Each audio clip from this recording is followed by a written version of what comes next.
भारत माता की, भारत माता की, भारत माता की। वंदे वंदे वंदे।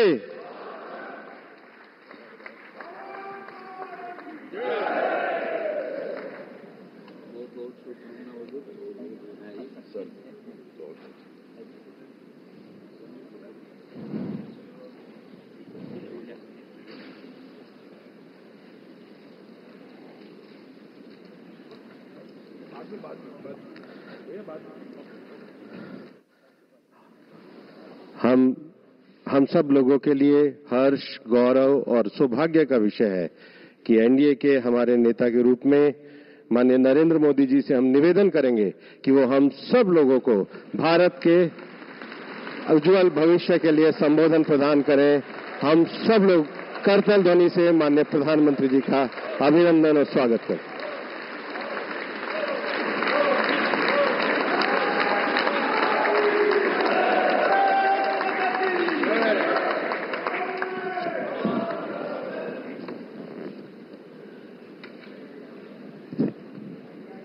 भारत माता की, भारत माता की।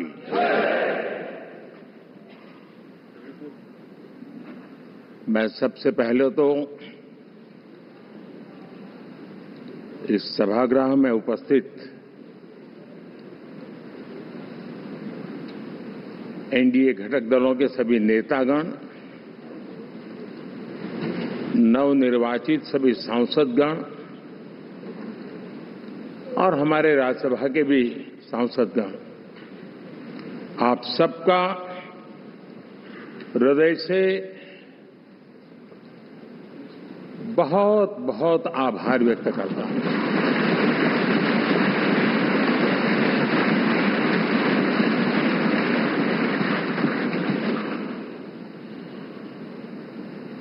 मेरे लिए खुशी की बात है कि इतने बड़े समूह को आज मुझे यहां स्वागत करने का अवसर मिला है।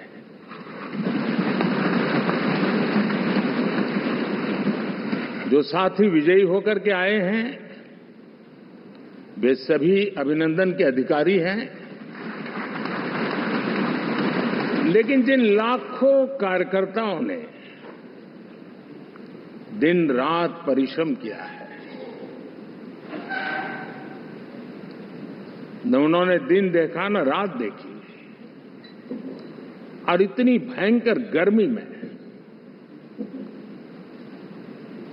हर दल के कार्यकर्ता ने जो पुरुषार्थ किया है, परिश्रम किया है, मैं आज संविधान सदन के इस सेंट्रल हॉल से सर झुका करके उनको प्रणाम करता हूं।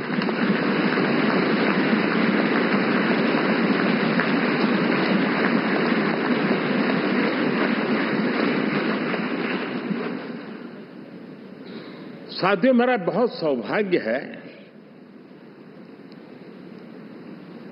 कि एनडीए के नेता के रूप में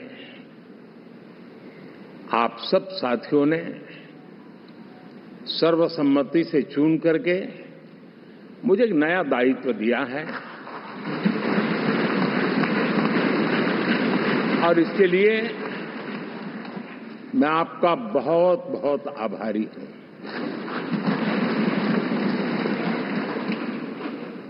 व्यक्तिगत जीवन में एक मैं जवाबदारी का एहसास करता हूं। जब 2019 में इस सदन में मैं बोल रहा था, आप सबने मुझे नेता के रूप में चुना था, और तब मैंने एक बात पर बल दिया था, विश्वास। आज जब आप मुझे फिर से एक बार ये दायित्व देते हैं, इसका मतलब है कि हम दोनों के बीच, हम आपस में विश्वास का सेतु इतना मजबूत है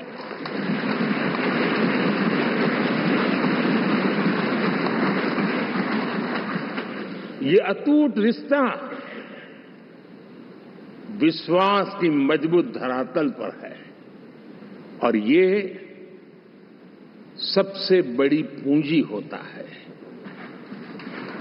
और इसलिए ये पल मेरे लिए भावुक करने वाले भी है और आप सबके प्रति जितना धन्यवाद करूं उतना कम है।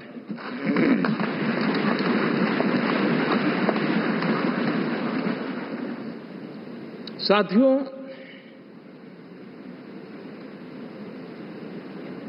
बहुत कम लोग इन बातों की चर्चा करते हैं, शायद उनको सूट नहीं करता होगा,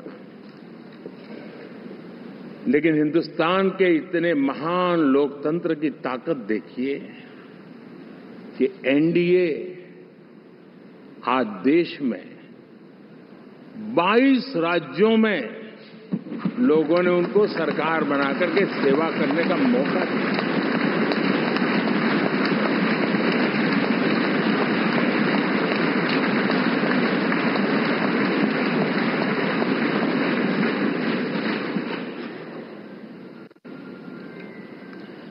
हमारा ये अलायंस सच्चे अर्थ में भारत की असली जो स्पिरिट है, जो भारत का आत्मा है, भारत की जड़ों में जो रचा बसा है, उसका एक अर्थ में प्रतिबिंब है।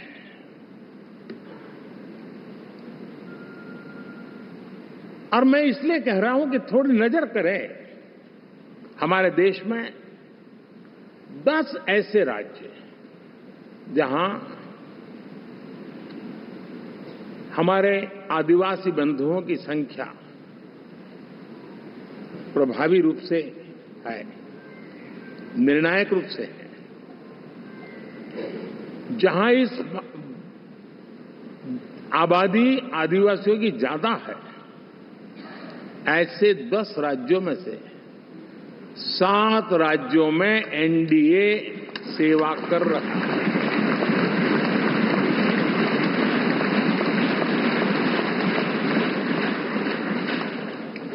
साथियों, हम सर्वपंथ संभाव के हमारे संविधान को समर्पित है और देश में चाहे हमारा गोवा हो या हमारा नॉर्थ ईस्ट हो, जहां बहुत बड़ी मात्रा में हमारे ईसाई भाई बहन रहते हैं, आज हम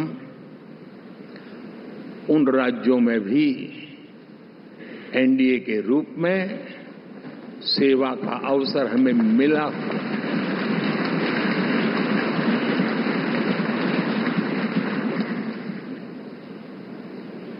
साथियों, प्री पोल अलायंस हिंदुस्तान के राजनीतिक इतिहास में और हिंदुस्तान की राजनीति में गठबंधन के इतिहास में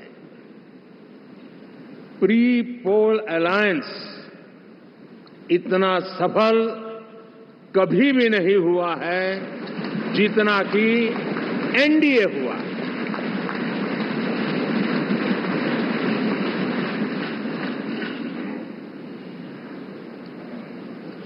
और ये गठबंधन का विजय, हमने बहुमत हासिल किया है और मैं कई बार कह चुका हूं, शब्द अलग होंगे लेकिन मेरे भाव उसमें एक सातत्य है। सरकार चलाने के लिए बहुमत आवश्यक है, लोकतंत्र का वही एक सिद्धांत है, लेकिन देश चलाने के लिए सर्वमत बहुत जरूरी होता है।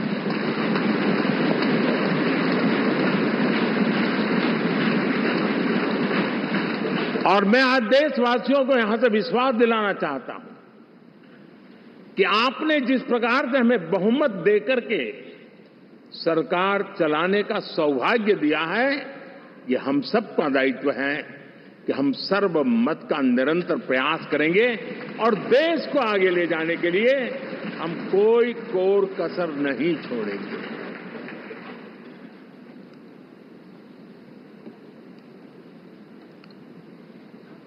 साथियों, एनडीए को करीब करीब 3 दशक हो चुके हैं। यानी आजादी के 75 साल में 3 दशक एनडीए, ये सामान्य घटना नहीं है जी। विविधता से भरे हुए अपनी लोकतांत्रिक और सामाजिक रचना के बीच में ये 3 दशक की यात्रा एक बहुत बड़ी मजबूती का संदेश देती है। और मैं आज बड़े गर्व के साथ कहता हूं कि किसी एक समय वो था कि संगठन के कार्यकर्ता के रूप में इस अलायंस का हिस्सा था, व्यवस्थाओं से जुड़ा रहता था, और आज सदन में बैठ करके आपके साथ काम करते करते मेरा भी नाता इससे 30 साल का रहा है। और मैं कह सकता हूं, हकीकतों के तथ्यों के आधार पर कह सकता हूं, ये सबसे सफल अलायंस है।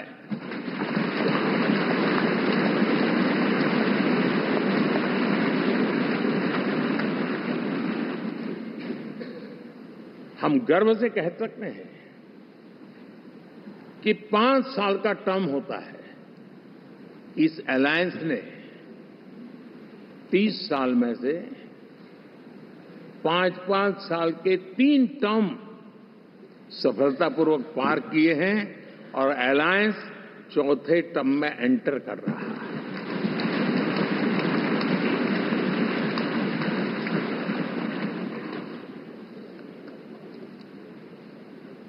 साथियों, इस बात को जो राजनीति के विशेषज्ञ हैं, अगर मुक्त मन से, मुक्त मन शब्द बहुत महत्व का है, वे सोचेंगे तो पाएंगे कि एनडीए ये सत्ता प्राप्त करने का या सरकार चलाने का कुछ दलों का जमावड़ा नहीं है। ये राष्ट्र प्रथम की मूल भावना से नेशन फर्स्ट के प्रति कमिटेड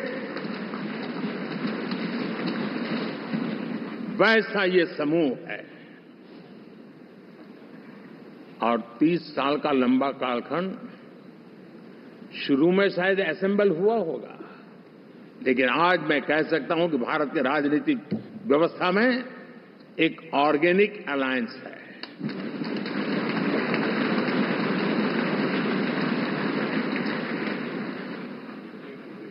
और ये मूल्य श्रद्धेय अटल बिहारी वाजपेयी, श्री प्रकाश सिंह जी बादल,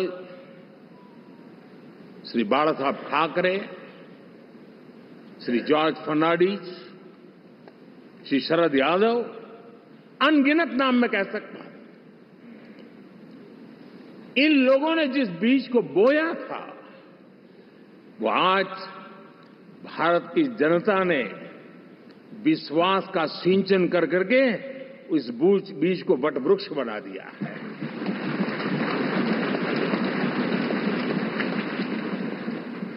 और हम सबके पास ऐसे महान नेताओं की विरासत है और हमें इसका गर्व है।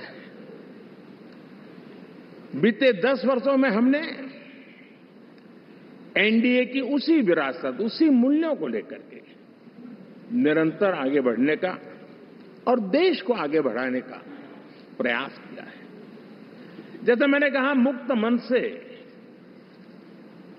राजनीति के विश्लेषक अगर विश्लेषण करेंगे तो देखेंगे कि एनडीए का जो लोग दिखते हैं ना, उसमें एक कॉमन चीज नजर आती है और वो है गुड गवर्नेंस। इन सब ने अपने अपने समय में, अपने अपने कार्यकाल में जब जब जहां सेवा करने का मौका मिला है, गुड गवर्नेंस इस देश को दिया है। और इस प्रकार से एनडीए एक प्रकार से,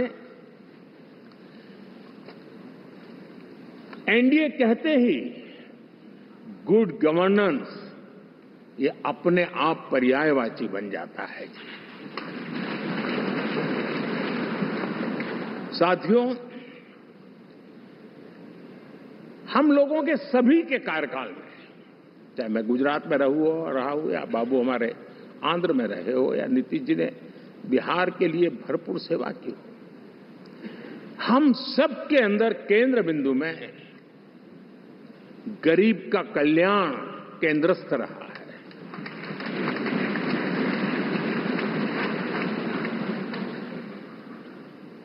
और देश ने एनडीए के गरीब कल्याण के, गुड गवर्नेंस के 10 साल को देखा है। इतना नहीं, मैं कह सकता हूं देश ने इसे जिया है।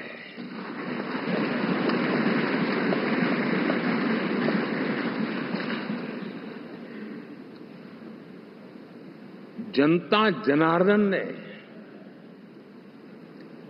सरकार क्या होती है, सरकार क्यों होती है, सरकार किसके लिए होती है, सरकार कैसे काम करती है, इसको पहली बार अनुभव किया है। वरना जनता और सरकारों के बीच में एक खाई की व्यवस्था ही बनी हुई थी। हमने उसको पाठ दिया है। हमने सबका प्रयास का मंत्र देश को नई ऊंचाई पर ले जाने के लिए चरितार्थ करके देखा है। साथियों, एनडीए सरकार में हम अगले 10 साल में, मैं बहुत जिम्मेवारी के साथ कह रहा हूं, अगले 10 साल में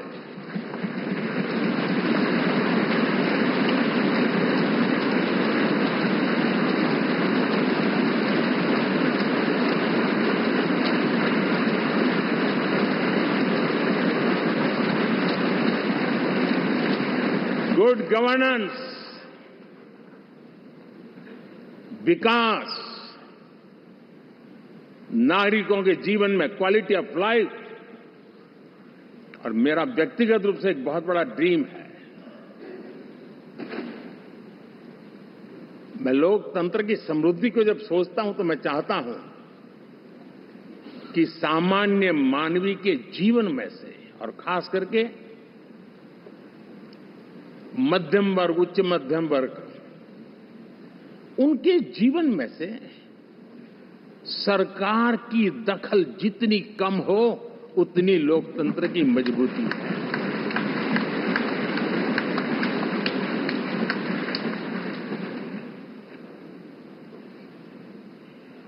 और आज के टेक्नोलॉजी के युग में बहुत आसानी से हम, वरना एक दिन में 10 काम हो तो 10 अलग अलग वो सारी चीजें मांगेंगे। हम बदलाव चाहते हैं। गुड गवर्नेंस का ये भी एक महत्वपूर्ण पहलू है। लेकिन हम विकास का नया अध्याय लिखेंगे, गुड गवर्नेंस का नया अध्याय लिखेंगे, जनता जनार्दन की भागीदारी का नया अध्याय लिखेंगे, और सब मिलकर के विकसित भारत के सपने को साकार करके रहेंगे।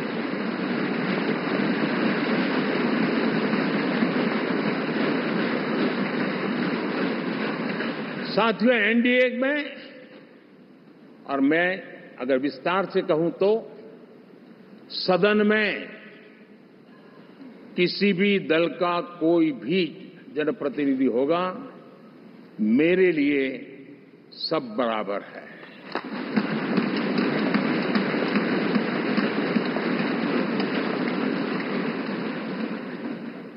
जब मैं सबका प्रयास की बात करता हूं तो मैं सदन में भी, चाहे वो लोकसभा हो या राज्यसभा हो, हमारे लिए सब बराबर है। और यही एक भाव है जिसके कारण 30 साल से एनडीए अलायंस मजबूती के साथ आगे बढ़ा है। अपना पराया कुछ नहीं है। सबको गले लगाने में हमें कभी कोई कमी नहीं रखी है। उसी का परिणाम है कि जनता का विश्वास भी जीत पाते हैं। साथियों,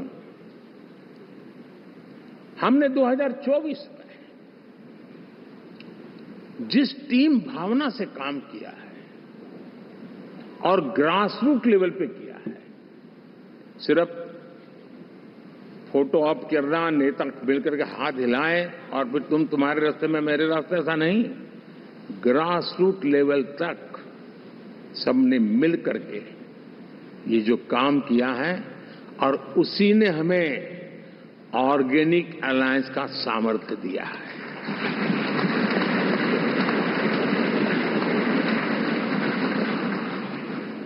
एक दूसरे का सहयोग किया है।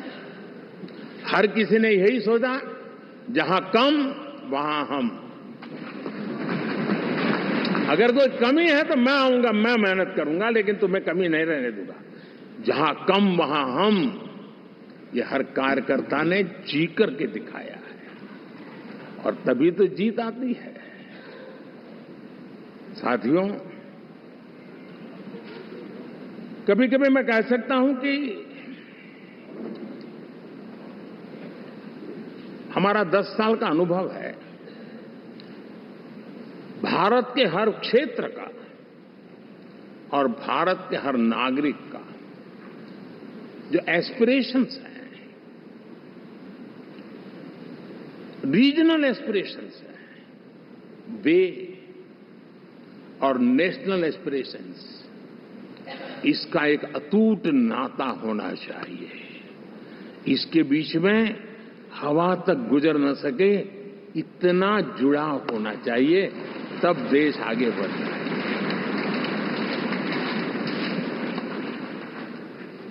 साथियों, इस चुनाव में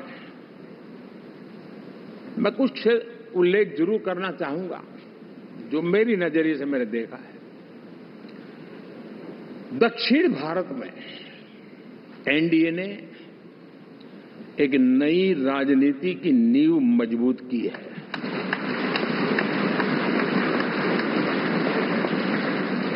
अब देखिए, कर्नाटक एंड तेलंगाना, अभी अभी तो इनकी सरकारें बनी थी, लेकिन पल भर में ही लोगों का विश्वास टूट गया, भ्रम से लोग बाहर आ गए और एनडीए को गले लगा दिया। कर्नाटक और तेलंगाना में दोनों जगह।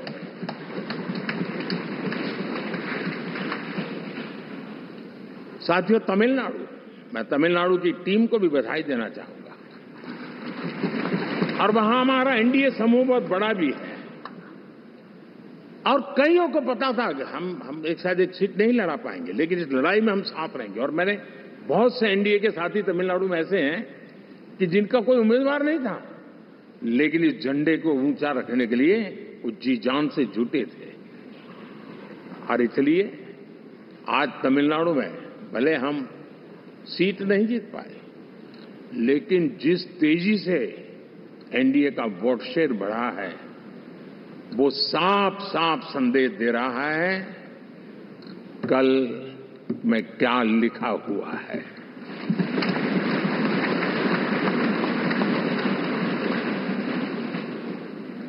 साथियों, पुडुचेरी हो, केरला, हमारे सैकड़ों कार्यकर्ताओं के बलिदान हुए हैं। यूडीएफ हो या एलडीएफ हो, शायद हिंदुस्तान के राजनीतिक जीवन में इतना जुल्म एक विचारधारा को लेकर के जीने वाले लोगों पर हुआ होगा तो सिर्फ मैं कह सकता हूं केरल में हुआ है। जम्मू कश्मीर से भी ज्यादा हुआ है। उसके बावजूद भी सामने कहीं विजय नजर नहीं आता था। उन्होंने परिश्रम की पराकाष्ठा में कभी पीछे नहीं रहे।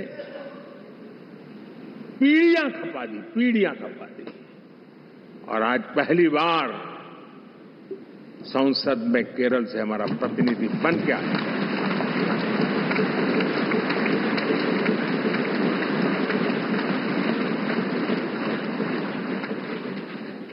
साथियों,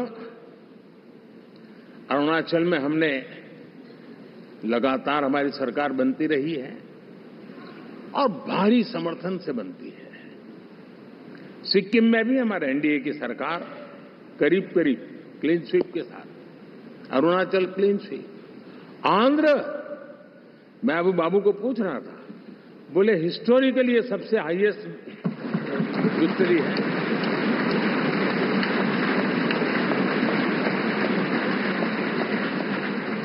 और ये जो यहां दिखता है ना पवन, ये पवन नहीं, आंधी है।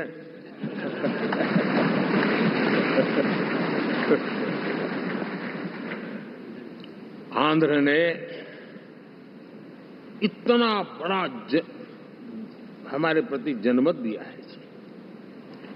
हिंदुस्तान के लिए एक सामान्य मानवी की विकास की जो जिजीविषा है, उसका प्रतिबिंब है। और महाप्रभु जगन्नाथ,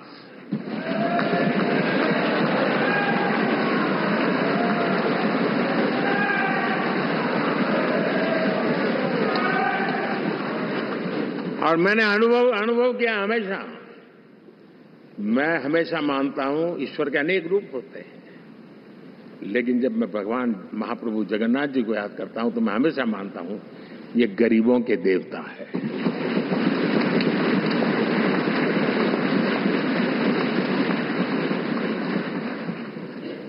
और वहां जो क्रांति रूप परिणाम आया है, मैं इसे एक रिवॉल्यूशन देख रहा हूं। और मैं इसके साथ कह सकता हूं कि विकसित भारत का हमारा जो सपना है, आने वाले 25 वर्ष, पहले मैंने 10 साल कहा था, यहां मैं 25 साल कह रहा हूं।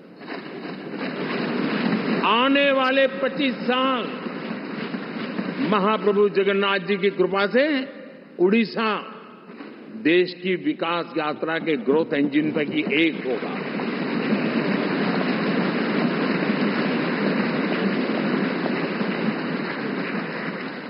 साथियों, हम लोग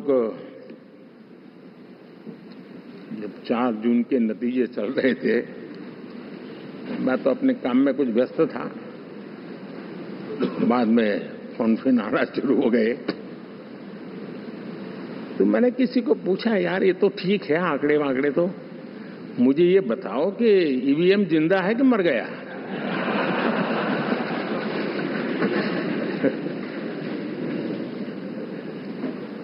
क्योंकि ये लोग तय करके बैठे थे कि भारत के लोकतंत्र और लोकतंत्र की प्रक्रिया के प्रति विश्वास ही लोगों का उठ जाए, और लगातार ईवीएम को गाली देना। और मुझे तो लगता था कि शायद इस बार वो ईवीएम की अर्थी क्या जुलूस निकालेंगे, लेकिन 4 जून शाम आते आते उनको ताले लग गए, ईवीएम ने उनको चुप कर दिया। ये ताकत है भारत के लोकतंत्र की, ये ताकत है भारत की निष्पक्षता की, ये भारत की ताकत है भारत के चुनावी तंत्र की, चुनाव आयोग की। और मैं मानता हूं कि ये आशा करता हूं कि 5 साल तो अब ईवीएम शायद मुझे नहीं सुनाई देगा, लेकिन जब 29 में हम जाएंगे तो फिर से शायद ईवीएम को लेकर के नाचने की शुरुआत करेंगे, क्योंकि इनके सुधरने की संभावना बहुत कम है। आप देखिए, चुनाव के समय मैंने पहली बार देखा शायद हर तीसरे दिन इलेक्शन कमीशन के काम में रुकावट आए, इसके लिए सुप्रीम कोर्ट के दरवाजे खटखटाए गए, भांति भांति की एप्लीकेशन, और एक ही टोली थी। और लोकतंत्र के प्रति जिनका भरोभार अविश्वास, ऐसे लोग सुप्रीम कोर्ट का उपयोग करते हुए कैसे रुकावट डाले, इसका निरंतर प्रयास करते रहे। और चुनाव आयोग की ताकत का एक बड़ा हिस्सा अदालतों में इस पीक आवर्स में, चुनाव के पीक आवर्स में, यानी कितनी निराशा लेकर के ये लोग मैदान में आए थे कि उन्होंने पूरा हमला उसी इंस्टीट्यूट पे लगा दो ताकि चुनाव के कोई भी परिणाम आए हम दुनिया के सामने भारत को भी बदनाम कर लें। ये षड्यंत्र का हिस्सा था दोस्तों, और कभी भी देश उनको माफ नहीं करेगा। साथियों, इंडी गठबंधन वाले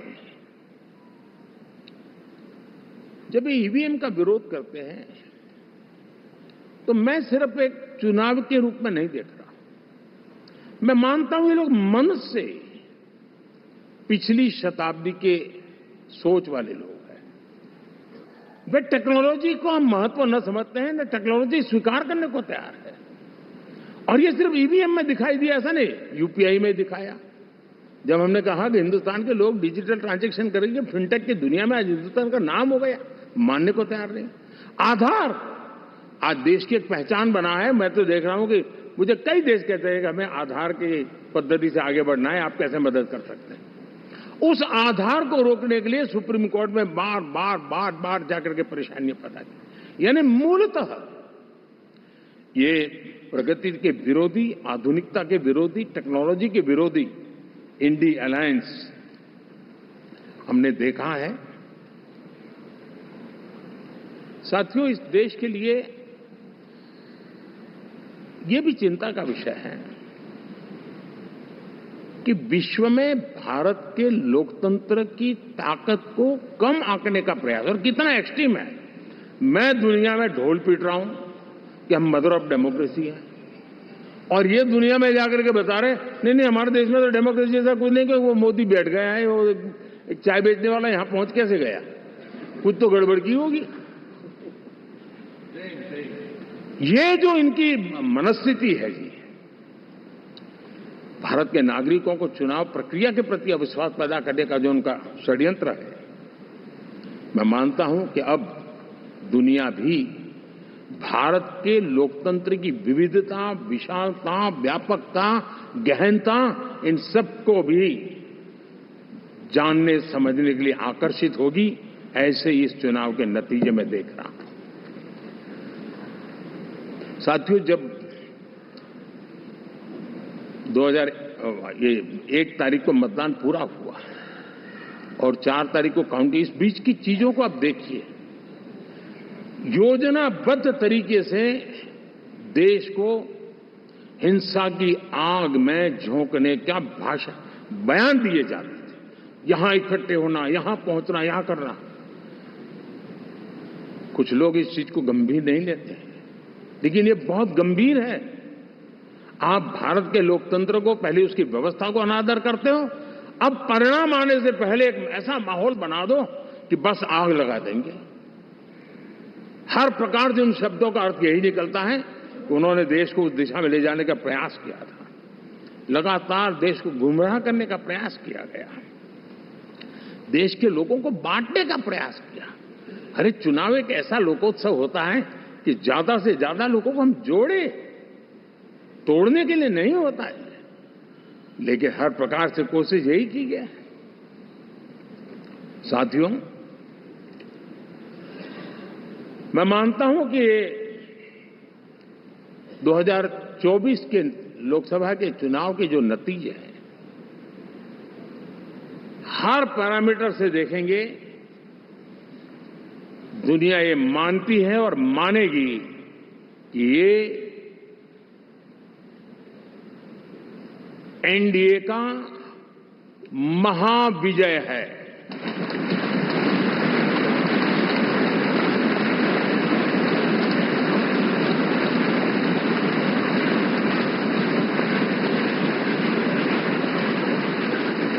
और आपने देखा 2 दिन कैसा चला, जैसे हम तो हार चुके हैं, गए। सब चारों तरफ यही दिखता था, क्योंकि उनको अपने कार्यकर्ताओं का मोरल हाई करने के लिए ऐसे काल्पनिक परेड ये करने पड़ रहे हैं। और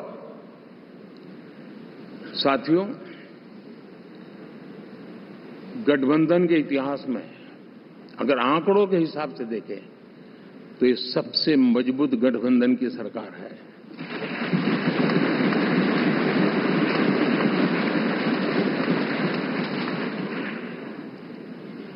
लेकिन कोशिश ये की गई कि इस विजय को स्वीकार न करना,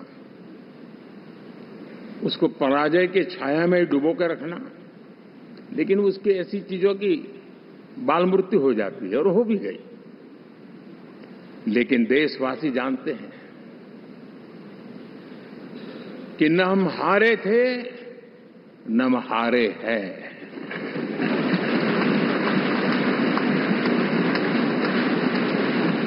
लेकिन 4 तारीख के बाद हमारा जो व्यवहार रहा है वो हमारी वो पहचान बताता है कि हम विजय को पचाना जानते हैं।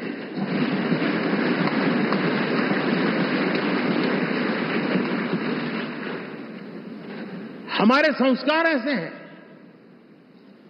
कि विजय की गोद में उन्माद पैदा नहीं होता है और न ही पराजित लोगों के प्रति उपहास करने के हमारे संस्कार हैं। हम विजय को भी पचाते हैं और पराजित का भी उपहास करने की विकृति हम नहीं पालते। ये हमारे संस्कार हैं।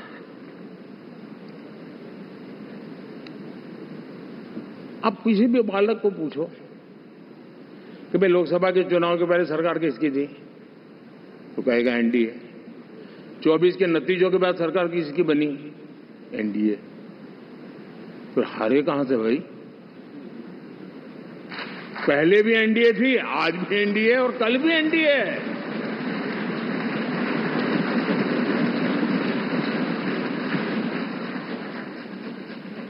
आप सोचिए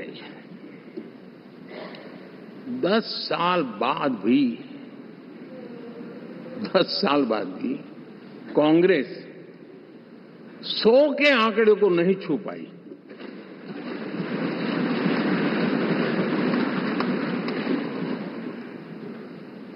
और अगर मैं 14, 19 और 24 3 चुनावों को जोड़ करके कहूं, कांग्रेस के 3 चुनाव जोड़ूं, तो इन 3 चुनावों में जितनी सीटें मिली है उससे ज्यादा हमें इस चुनाव में मिली है।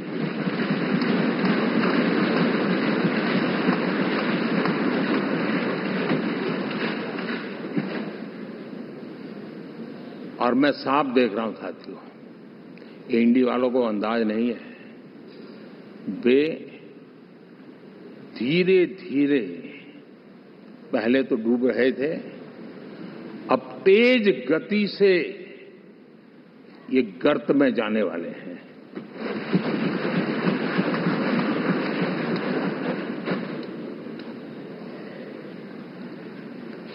साथियों,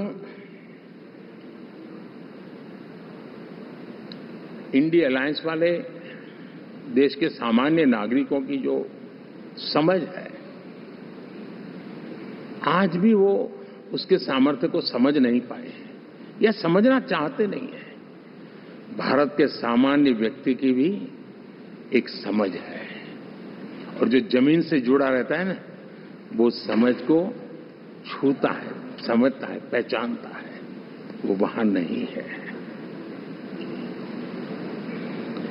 साथियों, इन लोगों का जो व्यवहार रहा है 4 तारीख के बाद, मैं आशा करता था कि वे लोकतंत्र का सम्मान करेंगे, लेकिन उनके व्यवहार से लगता है कि शायद उनमें ये संस्कार आए, इसके लिए हमें और इंतजार करना पड़ेगा। और तो मैं ज्यादा कुछ कह नहीं सकता। और ये वो लोग हैं जो खुद की पार्टी के पीएम का अपमान करते हैं, उसके निर्णयों को फाड़ देते थे। खुद की पार्टी को विदेशी मेहमान आ जाए तो उसके लिए चेयर नहीं होती थी। ये सारे दृश्य आपने देखे हैं। ठीक, और मैं समझता हूं कि इन सारी स्थितियों में से हम लोकतंत्र की मजबूती और जनता जनार्दन के प्रति आस्था, इसको हम साथियों, लोकतंत्र हमें सबका सम्मान करना सिखाती है। विपक्ष में भी जो सांसद जीत करके आए हैं, मैं उनको भी बधाई देता हूं।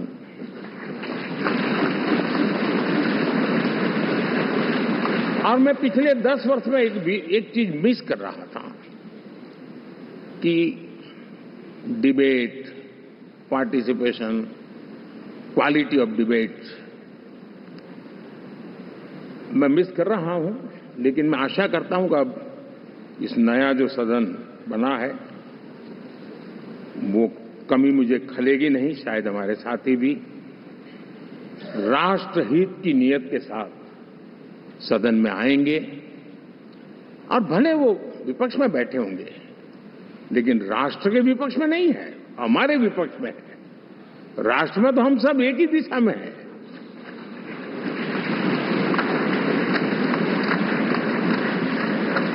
राष्ट्र में हमारा कोई पक्ष विपक्ष नहीं है। राष्ट्र में तो हम 140 करोड़ है।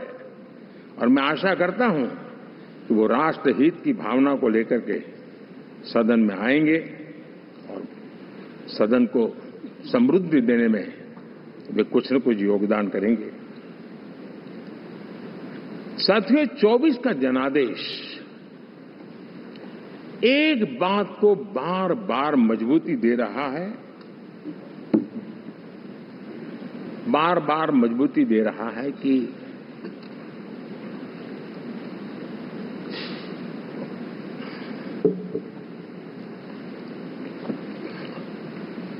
देश को आज के वातावरण में सिर्फ और सिर्फ एनडीए पर ही भरोसा है।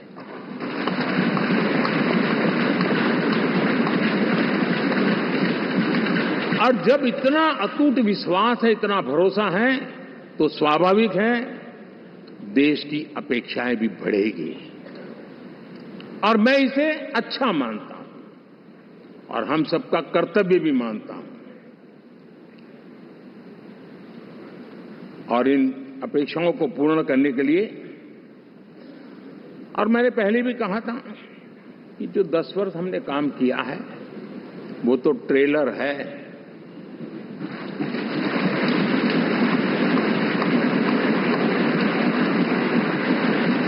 और वो मेरा चुनावी वाक्य नहीं था, ये मेरा कमिटमेंट है। हमें और तेजी से, और विस्तार से, और तेज गति से देश के आकांक्षाओं को पूर्ण करने में रत्ती भर भी विलंब नहीं करना है।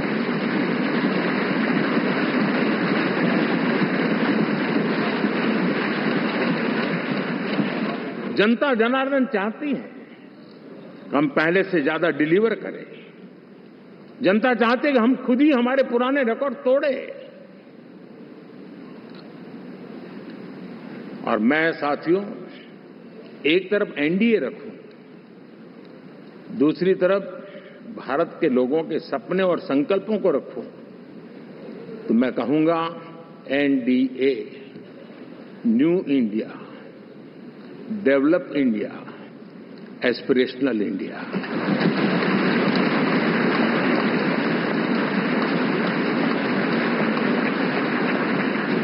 और इसी सपने और संकल्पों को पूरा करना, ये हम सबका संकल्प भी है, कमिटमेंट भी है, और हमारे पास रोड मैप भी है।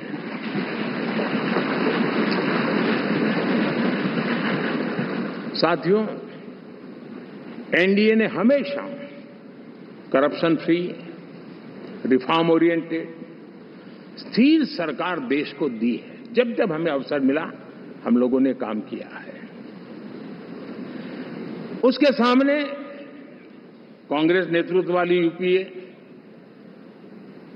अब उन्होंने पुरानी अपनी छवि सुधारने के लिए नाम बदल दिया, लेकिन पहचान घोटालों की है। आए दिन घोटाले, यही पहचान रही है। और नाम बदलने के बावजूद भी देश उनके घोटालों को नहीं भुला है, उनको नकारा है।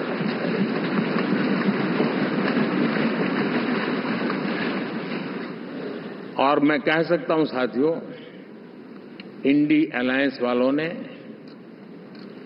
एक व्यक्ति का अपोज करने के वन पॉइंट एजेंडा के कारण देश की जनता ने उनको ही ऑपोजिशन में बिठा दिया है।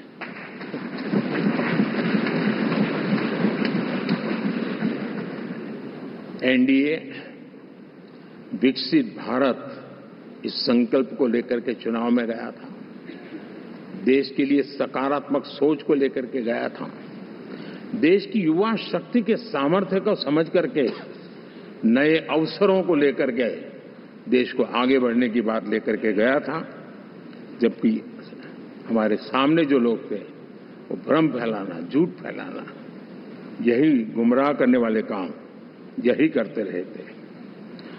अब एनडीए और उनका देखें, इवन नामांकन में जाएंगे तो भी आपको देखेगा उनका चुनाव प्रचार, उनका नामांकन, हम लोगों का एक एक दृश्य देख लीजिए और उनका एक एक दृश्य देखिए, कितना बड़ा अंतर है। हर चीज में उनका कैरेक्टर दिखाई देता है।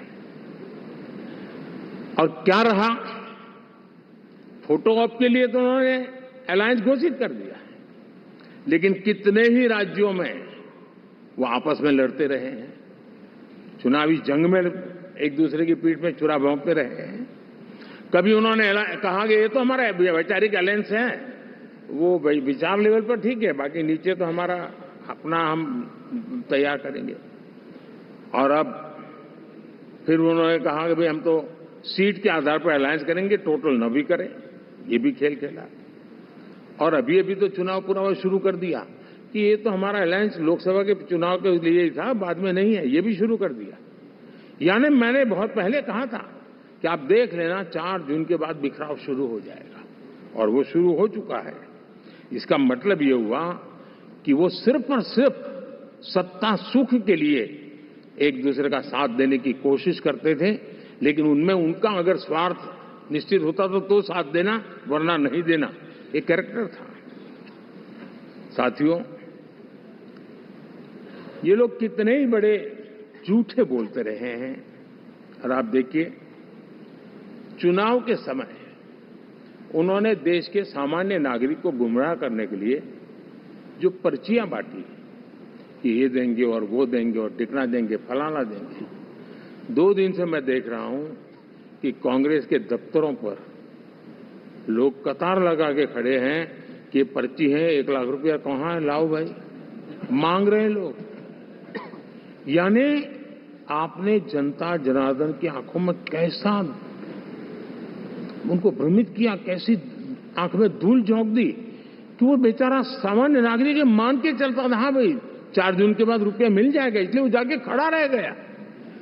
और अब उसको धक्का मारा जा रहा है, डंडे मारे जा रहे हैं, वहां से निकाला जा रहा है। अब इस प्रकार का चुनाव ये अपने आप में देश के गरीबों का अपमान है, हमारे देश के सामान्य नागरिकों का अपमान है।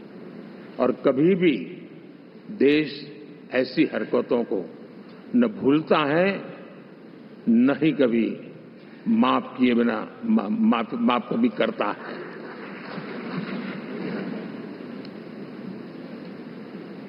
साथियों, हमारे लिए संतोष की बात है कि हम एक कमिटमेंट से काम कर रहे हैं। 10 साल में हमने 25 करोड़ गरीबों को गरीबी से बाहर निकाला है।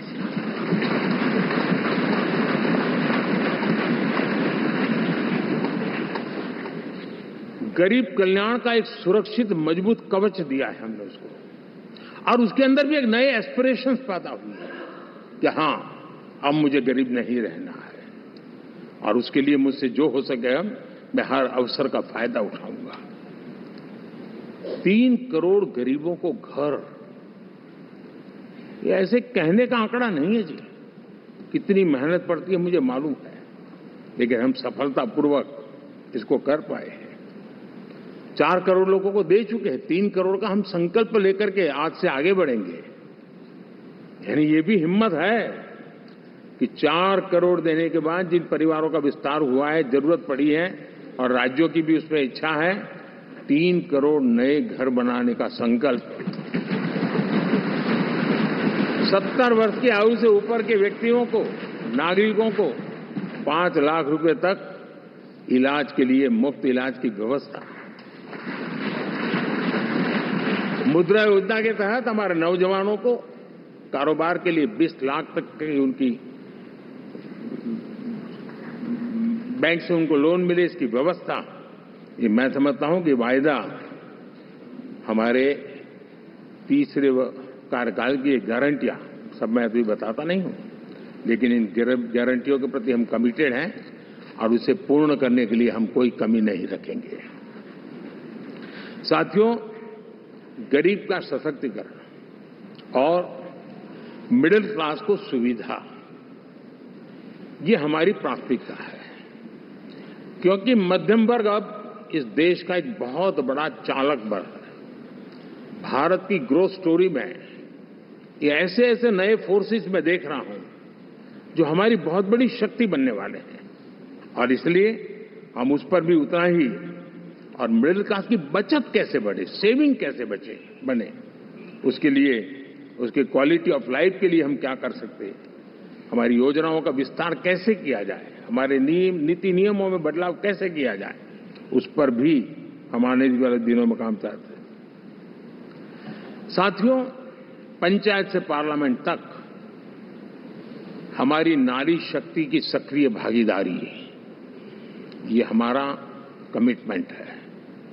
और हमने हमारे पिछले कार्यकाल में नारी शक्ति वंदन अधिनियम करके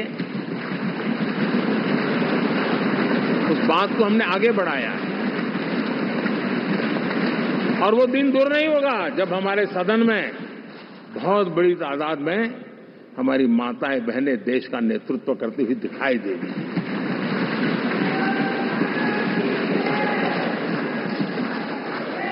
इस पूरे चुनाव में हम सबसे ज्यादा महिला उम्मीदवारों को टिकट देने वाली पार्टी रहे हैं। ये हमारा कमिटमेंट है।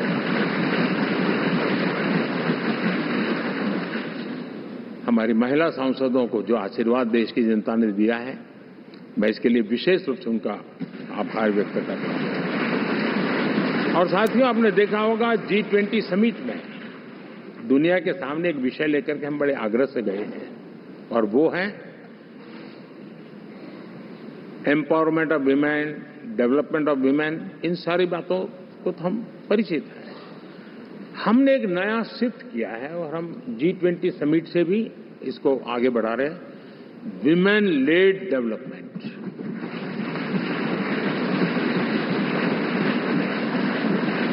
एक बार हमारा इस प्रकार का कमिटमेंट बनता है तो परिवर्तन बिल्कुल साफ नजर आता है। साथियों, एनडीए का ये कार्यकाल बड़े फैसलों का है, तेज विकास का है, और अब हम समय गंवाना नहीं चाहते कि हम 5 नंबर की इकोनॉमी से 3 नंबर की इकोनॉमी पर पहुंचना।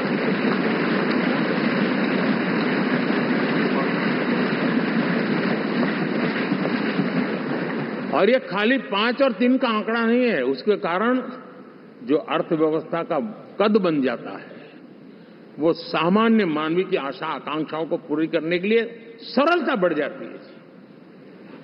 देश के लिए जो जरूरतें हैं वो आराम से पूरी करने का सामर्थ्य बन जाता है।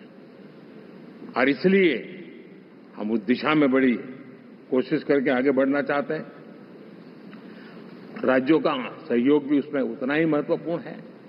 और भारत के संविधान ने हमें जिस प्रकार का दिशा निर्देश किया है कोऑपरेटिव फेडरलिज्म का, लेकिन मैंने उसमें आग्रह रखा है कॉम्पिटिटिव कोऑपरेटिव फेडरलिज्म। हमारे राज्यों के बीच में भी तंदुरुस्त स्पर्धा हो, राज्य और केंद्र के बीच में भी तंदुरुस्त स्पर्धा हो, हम अच्छा करने की स्पर्धा करें और उस दिशा में हम आगे बढ़ना चाहते हैं। और हमने देखा है कि जब मैं कॉम्पिटिटिव कोऑपरेटिव फेडरलिज्म की बात करता हूं, आपने देखा G20 समिट हम एक जगह पे कर सकते थे, हम भी मालाएं पहन करके फोटो निकलवा सकते थे, लेकिन हिंदुस्तान के अनेक शहरों में 200 से ज्यादा मीटिंगें हुई और दुनिया भर के नीति निर्धारक जो कहे G20 देशों के और बाकी भी 5-7 देशों के, वो हिंदुस्तान के कोने कोने में गए, उनके देशों में जाकर के भारत की विविधता, भारत की विशालता, इसकी चर्चा कर रहे हैं। उनके लिए आश्चर्य है, हमने तो दिल्ली आकर के वापिस जाते थे, पता ही नहीं था कि देश इतना बड़ा है। ये अपनी एक ताकत का परिचय हुआ है। हमने कोविड में देखा, राज्यों के साथ कोऑपरेशन के साथ हमने जिस प्रकार से लड़ाई लड़ी और एक सूत्र में रह करके लड़े, दल किसी का भी हो सरकार में, लेकिन हमने इस काम को किया क्योंकि हमारा कोऑपरेटिव फेडरलिज्म के प्रति कमिटमेंट है। एस्पिरेशनल डिस्ट्रिक्ट एक ऐसा मॉडल है गवर्नेंस का जिसमें राज्य भी उतना ही सक्रियता से हमारे साथ जुड़े हुए हैं और दुनिया के लिए जो डेवलपिंग कंट्रीज हैं उनके लिए गवर्नेंस का एक ऐसा मॉडल प्रस्तुत हो रहा है जिसका अब तो केस स्टडी के रूप में दुनिया के अनेक यूनिवर्सिटी केस स्टडी करना शुरू की है। अब उसको हम आगे बढ़ाते हुए एस्पिरेशनल ब्लॉक की तरफ ले जा रहे हैं ताकि हमारे ग्रासरूट लेवल पे भी जो वीक एरियाज हैं, जहां सुविधाएं अभी सामान्य एवरेज से भी नीचे हैं, उसको हम जल्दी से जल्दी उस स्टेट की एवरेज तक लाना चाहते हैं। देश का रीजन, कोई भी क्षेत्र हो, सर्वांगीण विकास को लेकर के हम चले हैं। साथियों, गत 10 वर्ष में इंफ्रास्ट्रक्चर के क्षेत्र में हमने एक बहुत बड़ा यानी सोचने में भी बदलाव लाए। जमीन पर तो लाए, वरना हमारे देश में सोचा चलेगा यार, अरे एक बार कर लो ना, उस सारे में से बदलाव नहीं। अब तो अच्छा ही चाहिए, बड़ा ही चाहिए, जल्दी से जल्दी पहुंचाने वाला चाहिए। सामान्य मानवीय के मन को हमने इस तरह से प्रेरित भी किया है और पुरुषार्थ करके हमने उस दिशा में काम किया है।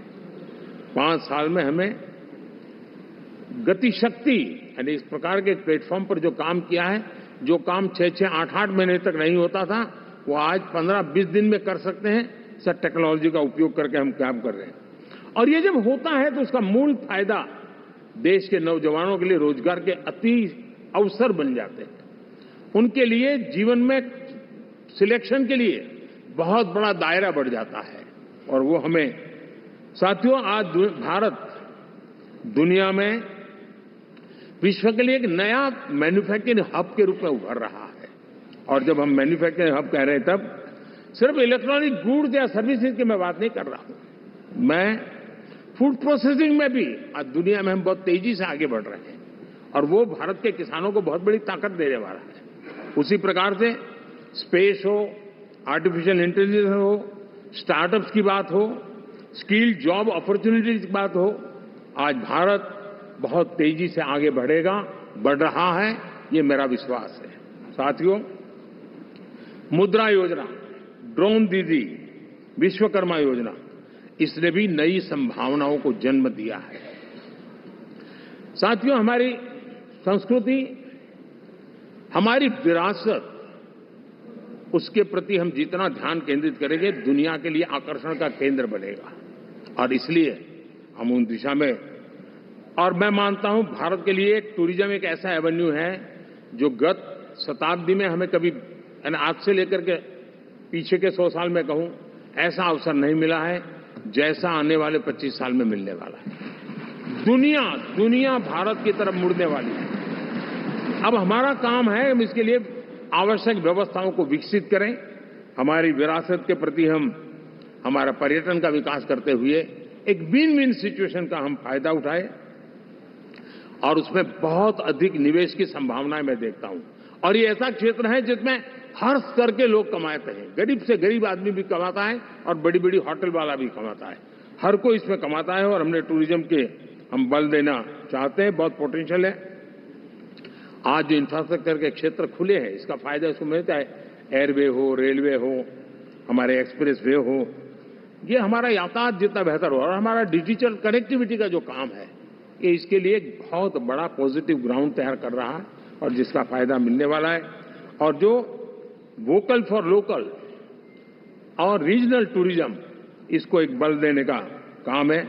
साथियों, अब दुनिया एक नए युग में प्रवेश रही है। जिस समय औद्योगिक क्रांति हुई, उस समय हम गुलामी के दौर से गुजर रहे थे। तो औद्योगिक क्रांति का जितना फायदा लेना चाहिए हम नहीं ले पाए। अब एक नया युग शुरू हो रहा है, हरित युग, ग्रीन एरा। भारत के पास बहुत संभावनाएं हैं इसका नेतृत्व करने की, और हम इसके लिए आने वाले दिनों में ग्रीन हाइड्रोजन की बात हो, ग्रीन एनर्जी हो, या ग्रीन जॉब्स हो, या ग्रीन मोबिलिटी हो, इन सारे विषयों को हम इतनी तेजी से आगे बढ़ाना चाहते हैं ताकि इस हरित युग का नेतृत्व दुनिया में भारत का सामर्थ्य सिद्ध कर दें, ये हम चाहते हैं। साथियों, इसी सिलसिले में इस 5 जून को जब पर्यावरण दिवस था, 4 जून को नतीजे आ गए थे, तो उसी दिन मेरे मन में एक विचार आया कि कार्यक्रम 5 जून को हमने आरंभ किया, एक पेड़ मां के नाम। हर किसी को मां के प्रति श्रद्धा होती है, और मैं भी देशवासियों को कहूंगा कि आने वाले समय में कभी आपकी माताजी का जन्मदिन हो, क्या कोई और शुभ दिन हो, अपनी मां के नाम पर एक पेड़ लगाइए। और मां जीवित है तो साथ लेकर जाइए, उनकी फोटो आप सोशल मीडिया में अपलोड कीजिए, और मां नहीं है तो उनकी फोटो रख करके एक पेड़ लगाइए, और वो अपनी मां का भी सम्मान होगा और धरती मां की सेवा होगी। हम इन 2 माताओं की सेवा करें। साथियों, एनडीए, अब भारत आइसोलेशन में नहीं जी सकता। वैश्विक परिवेश में भारत की भूमिका दिनों दिन बहुत बढ़ती चली जा रही है। 2014 में जब एनडीए की सरकार बनी, पूरे विश्व में उसी एक पल से एक नया जिज्ञासा पैदा हुई, थोड़ी आशा के संकेत उनको नजर आने लगे, और फिर उस बदलाव बहुत बड़ा तेजी से आया। और पिछले 10 वर्ष में भारत ने जिन कामों को बढ़ लिया है, आज भारत की छवि विश्व बंधु की बन चुकी है। दोस्तों, विश्व हमें एक बंधु के रूप में स्वीकार कर रहा है, और जब दुनिया हमें विश्व बंधु के रूप में स्वीकारती है तो हमारी वैश्विक जिम्मेवारियों को भी हमने हमारे आने वाले रोड मैप में महत्व देना ही होगा। और भारत की सफल विदेश नीति ने अच्छे परिणाम भी दिए हैं। हमने हर संकट को उस प्रकार से हैंडल किया जिस प्रकार से मानवीय मूल्यों को हमने प्राथमिकता दी। उसका परिणाम है कि सामान्य मानवी के मन में ये विश्व बंधु वाला भाव बहुत मजबूत हुआ, और भारत का सेवा भाव का जो कैरेक्टर है उसको विश्व ने पहचाना है। चाहे यूक्रेन का संकट हो, चाहे अफगानिस्तान का संकट हो, हर हमारे लोगों को बचाना हो, हमने किसी भी में हमने कोई कमी नहीं रखी है। और साथियों, ये क्षमता के कारण भारत में निवेश की संभावनाएं बहुत बढ़ने वाली है। मैं राज्यों से भी कहूंगा कि आप प्रगतिशील नीतियां बनाकर रेडी रहिए। विश्व आज आपके आंगन पे दरवाजे पर दस्तक दे रहा है, और जो राज्य ज्यादा स्पष्ट नीतियों के साथ आएगा, जो राज्य उन कंपनियां विदेश आने वाले लोगों को ठीक से हैंडल करेगा, उसको बेनिफिट मिलने ही वाला है। और भारत ने जो नीतियां बनाई है, भारत ने जो वातावरण बनाया है, उसका लाभ भारत के हर राज्य को मिलना चाहिए, और उस दिशा में हम तेजी से काम करना चाहते हैं। साथियों, हमने G20 समिट में देखा है, दुनिया का भारत के प्रति नजरिया बदला है। जो लोग इन चीजों को माइन्यूटली देखते होंगे उनको पता होगा कि G20 एक प्रकार से कई संकटों से गुजर रहा था। उतार चढ़ाव आते रहते थे, बिखराव भी नजर आ रहा था। लेकिन भारत में G20 आने के बाद नए प्राण से भर गया है, नया सामर्थ्य आ गया है और ये भारत की ताकत है कि उसने पूरे विश्व को जोड़ने में G20 के माध्यम से बहुत बड़ा काम किया है। और उसके इन दिनों भी जो परिणाम आए इसके बाद मेरा काफी समय विदेश के सरकारों से फोन अभिनंदन स्वीकार करने में गया और शायद मैं 2014 में 19 में भी ऐसा अनुभव नहीं था जितना इस बार फ्लो है। दुनिया के करीब करीब अब नाम ले उसने भारत को शुभेच्छा व्यक्त की है या बात करने की कोशिश की है। यानी ये वैश्विक जो हमारा ताकत है उसका परिचय करवा रहा है और उसके कारण मैं मानता हूं कि विश्व में हमारा सम्मान और साथ साथ भारत में निवेश, ये दोनों संभावनाएं बढ़ रही है। साथियों, हमारे संविधान का 75वां वर्ष है। हम चाहते हैं कि संविधान हमारी संवैधानिक संस्थाओं का संरक्षण भर इसके मात्र के लिए है, ऐसा नहीं, कोई अदालत में धाराओं का उपयोग करके काम करने के लिए नहीं है। ये एक हमारी भावना है, हमारा स्पिरिट है और हमें इस 75 साल को ऐसे मनाना है ताकि हम संविधान के स्पिरिट को जन जन तक पहुंचाएं। हर जन को संविधान की जो भावना है, कर्तव्य की भावना है, अनेक बात ऐसे इस बात है, उन सब प्रति समर्पण उसका बढ़े, उस दिशा में हम काम करना चाहते हैं। साथियों, छत्रपति शिवाजी महाराज के राज्याभिषेक के 350 वर्ष के उत्सव में देश आज रंगा हुआ है और हमारे लिए सबसे बड़ी प्रेरणा है क्योंकि उसमें राष्ट्र प्रथम की भावना है। छत्रपति शिवाजी महाराज को याद करते ही राष्ट्र प्रथम की भावना हमें मजबूती देती है और इसलिए हम देश में इसी एजेंडा को आगे रखते हुए और जब इसी समय 350 साल का पर्व आया है तो हमें अपनी पॉलिसी और परफॉर्मेंस और सामान्य मानवीय का जीवन बेहतर करना है, उसमें जरा भी विलंब नहीं करना है। साथियों, विकास की सारी तैयारियां, रोड मैप लेकर को हम चलेंगे ही, चल रहे हैं, लेकिन साथ साथ हम नए नए सांसद आए हैं, कुछ पुराने सांसद हैं, कुछ ज्यादा अनुभवी सांसद भी हैं। आप देखते हैं कि इन दिनों पिछले 2 दिन से आप टीवी पे देखते होंगे, एक भी सच्चाई मुझे उसमें नजर नहीं आई। कोई ये कह रहा है, कोई वो कह रहा था, सब मैंने कहा भी जरा पूछो तो ये जानकारी लाते कहां से, गपगोले चला रहे, किसी के खाते में कुछ भी डाल करके चल रहा है। तो मतलब ये थोड़े दिन, क्योंकि 10 साल से ऐसे अवसर नहीं मिले हैं, तो शायद ये उबाल जरा ज्यादा रहेगा। लेकिन आप मान के चलिए जी, ऐसे लोग कोई पहुंचेंगे, बस साहब मेरा अच्छा संबंध है, मंत्री में आपका नंबर कर सकता हूं, आया, हमें भी पता नहीं होता यार, हो सकता है मिनिस्टर बनने का ही रास्ता होगा तो हम भी गलती से उसका हाथ पकड़ लेते हैं और वो पता नहीं वो किस खाई में डुबो देता है। कभी कभी तो शायद अब तो टेक्नोलॉजी ऐसी है कि हो सकता है मेरे सिग्नेचर से कोई लिस्ट बाहर निकल जाए कि ये मंत्री बन गए, हो सकता है कोई बुद्धिमान डिपार्टमेंट भी बांट दे। तो आजकल कई लोग सरकार बनाने में लगे हुए हैं, मंत्री पद बांट रहे हैं, पद बांट रहे हैं, व्यवस्था बांट रहे हैं। मैं आपसे आग्रहपूर्वक कहता हूं, और जो मोदी को जानते हैं, ये सारे प्रयास निरर्थक है वे।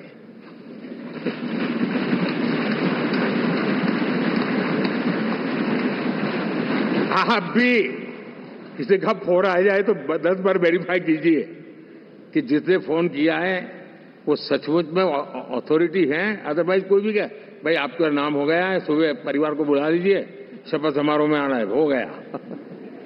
तो ऐसी गपबाजी करने वाली एक बहुत बड़ी फौज रहती है। कुछ लोग आदतन करते रहते हैं, कुछ लोगों को मजाक आती है लेकर, और कुछ लोग बदइरादे से करते हैं। मेरा सभी सांसदों से आग्रह है कि हम इन सारे षड्यंत्रों का शिकार न बने। दूसरा, हमारे जो इंडिया अलायंस वालों ने इस चुनाव में फेक न्यूज में एक्सपर्टाइज कर लिया, डबल पीएचडी कर लिया उन्होंने। वो शायद इसका भरपूर उपयोग करेंगे। हम कृपा करके इन चीजों से दूर रहें, अफवाहों से दूर रहें। ये जो टीम बैठी है वो अनुभवी टीम है, मुझे भी सही सलाह देने वाली टीम है और इसलिए टीम मिलकर के बहुत सही निर्णय करने वाली है। कृपा करके ब्रेकिंग न्यूज के आधार पर देश चलेगा नहीं, ये मान के चलिए।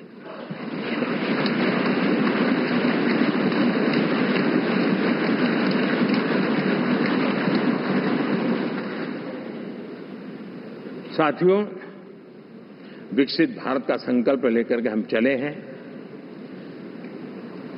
3 नंबर की इकोनॉमी पहुंचना मैं जानता हूं, निश्चित रोड मैप के साथ उसको हम पार करने वाले हैं।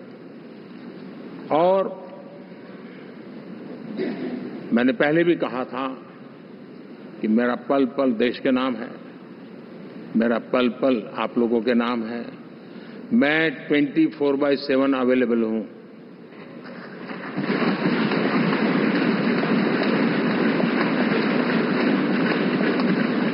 हमें मिलकर के देश को आगे बढ़ाना है। फिर से एक बार आप लोगों ने मुझ पर जो विश्वास जताया है, जो प्यार दिखाया है और जो समर्थन दिया है, वाकई मैं मानता हूं भारत के लोकतंत्र की एक बहुत बड़ी ताकत है। मैं जितना आपका आभार व्यक्त करूं उतना कम, और मैं विश्वास दिलाता हूं कि मैं आपकी आशा अपेक्षाओं को पूरी करने में, परिश्रम करने में कोई कमी नहीं रखूंगा।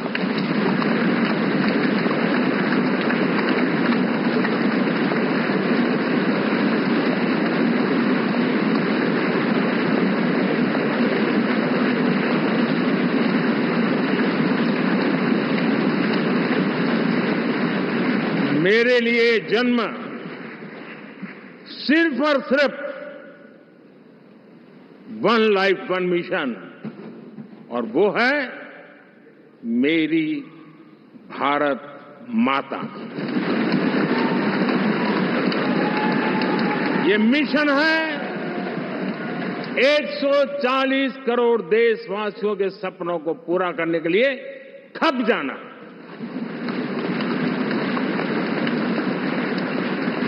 ये मिशन है 140 करोड़ देशवासियों को 1000 साल की मुसीबतों से जो गुजरी हुई पीढ़ी दर पीढ़ी है, उसे मुक्ति दिला करके सम्मान के साथ विश्व में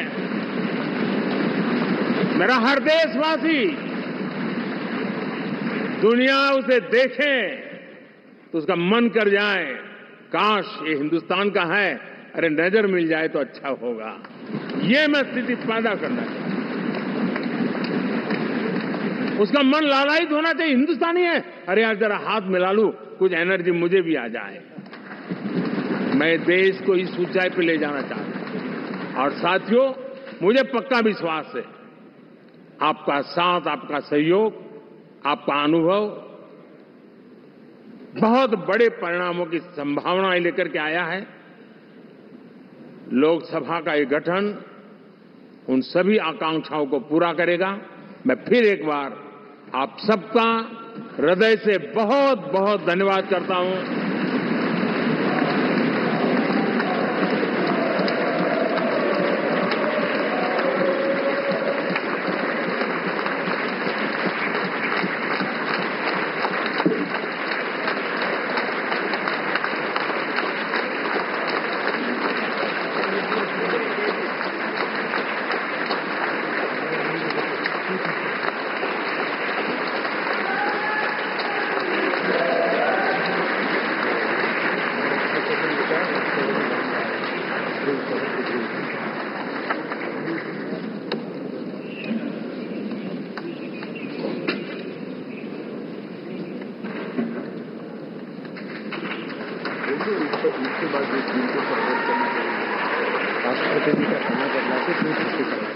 जो एनडीए के साथी स्वागत करना चाहते हैं वो आगे आ सकते हैं, और बाकी भी जो फिर पार्टी के वरिष्ठ नेता भी स्वागत करना चाहते हैं वो आगे आ सकते हैं।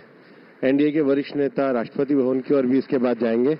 तो एनडीए के साथी तमिलनाडु वाला देवनाथ, हाँ जाओ जाओ।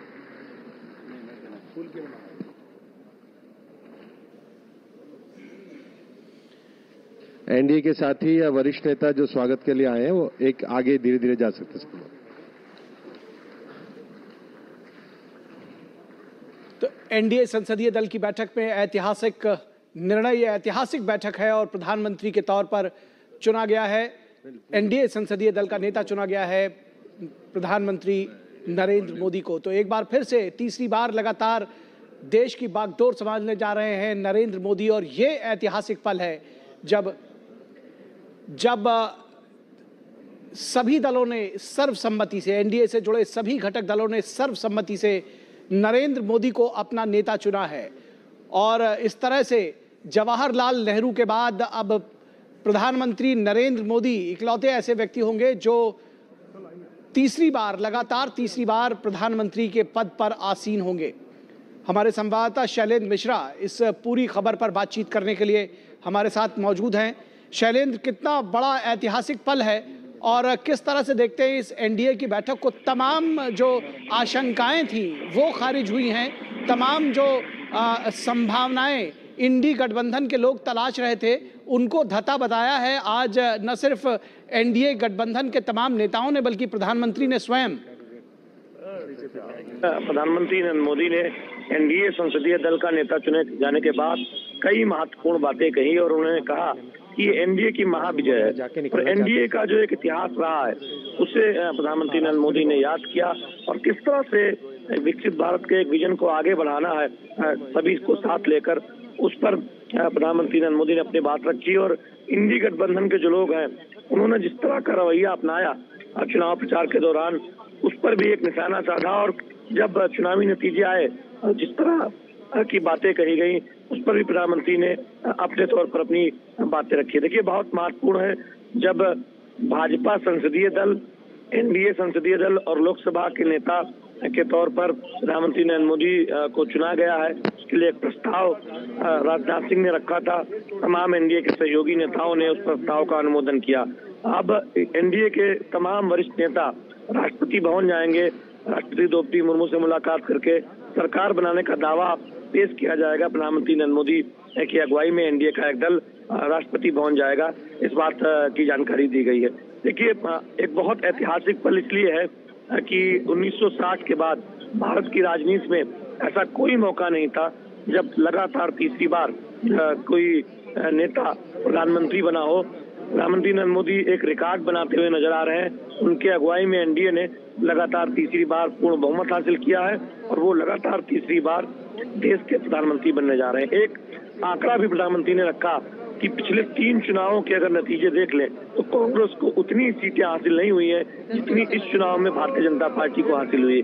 तो ये चुनाव दरअसल एक और रिकॉर्ड बनाया है इस चुनाव ने कि जो प्रमुख विपक्षी दल है कांग्रेस पार्टी, वो लगातार 3 चुनावों में 100 का आंकड़ा पार नहीं कर पाई है। तो ये बहुत महत्वपूर्ण भी है। आज हमने देखा कि प्रधानमंत्री नरेंद्र मोदी के संबोधन से पहले एनडीए के जो तमाम प्रमुख सहयोगी हैं, चंद्रबाबू नायडू, नीतीश कुमार, पवन कल्याण, जनसेना पार्टी के वो मुखिया हैं, अनुप्रिया पटेल, जितिन राम मांझी, एकनाथ शिंदे, उन्होंने प्रधानमंत्री नरेंद्र मोदी को एनडीए का संसदीय दल का नेता बनाने जाने के प्रस्ताव का अनुमोदन किया और एक स्वर में सभी ने प्रधानमंत्री नरेंद्र मोदी की अगुवाई में देश को आगे ले जाने की बात कही। तो एक तरह से हम कह सकते हैं कि आज प्रधानमंत्री ने अगले 10 साल के एनडीए के विजन को भी सामने रखा और जानते हैं कि प्रधानमंत्री अक्सर 25 वर्षों के भारत के विजन की बात करते रहते हैं। उसका भी उन्होंने जिक्र किया कि कैसे दुनिया में जो साख बढ़ी है उसको और आगे बढ़ाया जाना है। और निश्चित तौर पर आज हम देख रहे हैं कि कई महत्वपूर्ण बिंदुओं पर प्रधानमंत्री नरेंद्र मोदी ने फोकस किया है। जी, निश्चित तौर पर कोर्टयार्ड। और ये जो तस्वीरें हैं ये भी बेहद महत्वपूर्ण है जो इस वक्त हमारे दर्शक अपने टीवी स्क्रीन पर देख पा रहे हैं। एक हुजूम सा उमड़ा है, एनडीए जो घटक दल है उनके तमाम जो सांसद हैं, जो नेता हैं, वो उमड़े हैं प्रधानमंत्री को बधाई देने के लिए, उनके साथ इस पल को अपने तस्वीरों में कैद करने के लिए, कैमरों में कैद करने के लिए, और लगातार बधाइयां दी जा रही हैं प्रधानमंत्री को। और आज का दिन निश्चित तौर पर शैलेंद्र, जैसे आपने कहा कि बेहद विशेष है इस मायने से भी कि तमाम उम्मीदों को एक बार फिर से कहीं ना कहीं, जिसको बार बार कहा जा रहा था कि शायद ये इस बार कहीं चूक न जाए एनडीए एक बार सरकार बनाने से, लेकिन फिर से जिस तरह से पूर्ण बहुमत के साथ एनडीए ने सरकार बनाया है, निश्चित तौर पर ये इस जो इतिहास रचा गया है, ये उन्हीं पलों की गवाही देती है। ये जो तस्वीरें हैं निश्चित तौर पर। शैलेंद्र, आपसे ये भी जानना चाहेंगे कि अब इसके आगे की क्या कार्रवाई होगी, राष्ट्रपति से कब मिलने के लिए जाएंगे और आगे की प्रक्रिया कैसे चलेगी?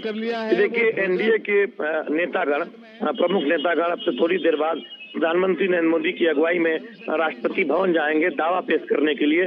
इस बात की औपचारिक जानकारी इस समारोह के खत्म होने के बाद दी गई है।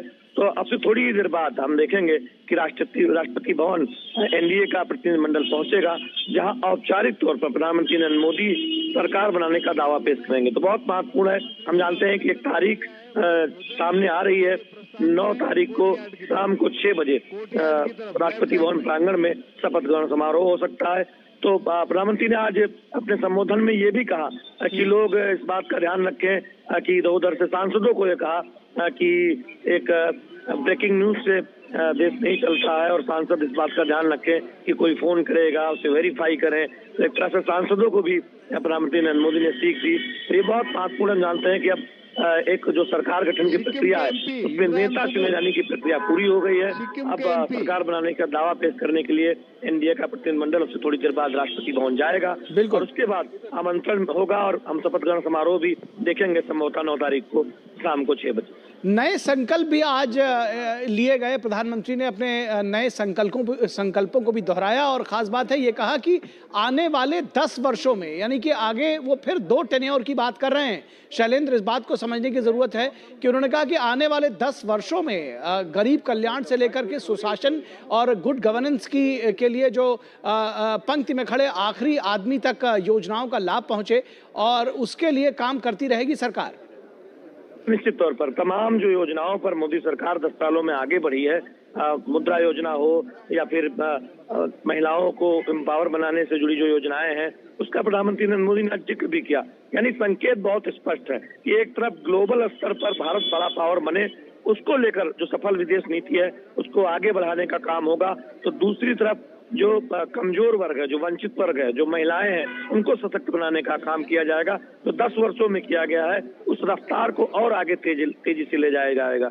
हम जानते हैं कि प्रधानमंत्री ने एनडीए की जो एक पिछले दशकों का इतिहास रहा, तमाम पूर्व नेताओं को याद किया, शरद यादव हो, इसके साथ ही साथ एनडीए के जो पूर्व सहयोगी तमाम रहे, उनके योगदान को भी याद किया। तो दिखाता है कि एनडीए किस तरह से एकजुट होकर आगे बढ़ेगा।